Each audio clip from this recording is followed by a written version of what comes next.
একটি শোক সংবাদ, একটি শোক সংবাদ। দক্ষিণ শ্রীপুর বড় মজুমদার বাড়ি নিবাসী,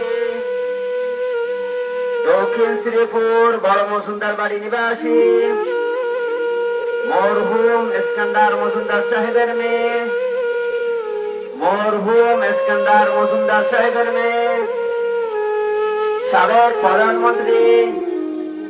সাবেক প্রধানমন্ত্রী বেগম খালেদা জিয়া, বেগম খালেদা জিয়া আজ ভোর 6 ঘটিকার সময়, আজ ভোর 6 ঘটিকার সময় ইন্তেকাল ফরমাইয়াছেন। ইন্না লিল্লাহি ওয়া ইন্না ইলাইহি রাজিউন। সুপ্রিয় গাবতলীবাসী, দেশনেত্রী বেগম খালেদা জিয়া বগুড়ার গাবতলীর পুত্রবধূ বেগম জিয়ার মৃত্যুতে ফেনীতে মাইকে ঘোষণা হচ্ছে।